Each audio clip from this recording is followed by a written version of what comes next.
Heads are going on, everything's coming back together, and progress is being made. But of course, we want to look at the root of the problem so that it doesn't happen again. The root of the problem for the EGR cooler was right here in the oil cooler. Now that sits right there, okay, so we take a look, have it removed.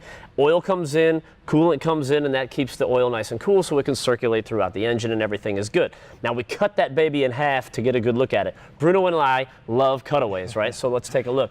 The taller channels are where the oil goes through, and the shorter channels are where the coolant goes through. So if you look at that, about half of those coolant channels are plugged up. As that coolant travels around, it's just going to pick up sediment and junk along the way and get gummed up. Well, now there's not as much coolant traveling through here, so your oil temperatures spike up on you, and the whole system doesn't run as cool, and then you get what we had here today. Typically in one of these Power Stroke 6.0s, you're going to want your water and oil temperatures to be within 15 degrees, and a dead giveaway you're starting to have this problem is that your oil temperature is going to start to spike because you're not getting coolant through here.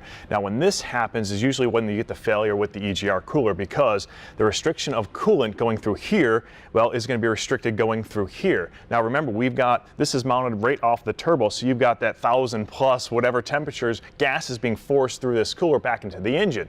Well, if you've got no coolant going through here, it's going to happen is it's going to split like it did. So now you've got coolant mixing in with that air being forced into the engine. The end result in this situation was that it killed the head gasket and actually hydraulic the motor because it filled the cylinders with coolant, which is obviously not a good situation. And obviously we don't want it to happen again. So we called up our buddies over at Diesel Site and they hooked us up with this coolant filter. So the coolant filter is going to go on and do what it says it does. It's going to filter out the coolant so that it doesn't get gummed up in here and it flows all around, and we don't have this problem, we don't have that problem, and all the other ones that we're facing right now. Now as far as order of things goes, that goes on towards the end. So in between now and then, we still have a lot to do. Now if you're one of those guys sitting at home right now watching saying, oh my gosh, I've only got like 20,000 miles on my 6.0 Power Stroke, the end of the world is coming with all this. Well, this can be a great preventative measure because it can keep all of this from happening. You can put this on, pop the hood in about 20 minutes, and it'll really help keep that coolant flow going through not only your oil filter, but your EGR cooler as well, make your life a whole lot easier.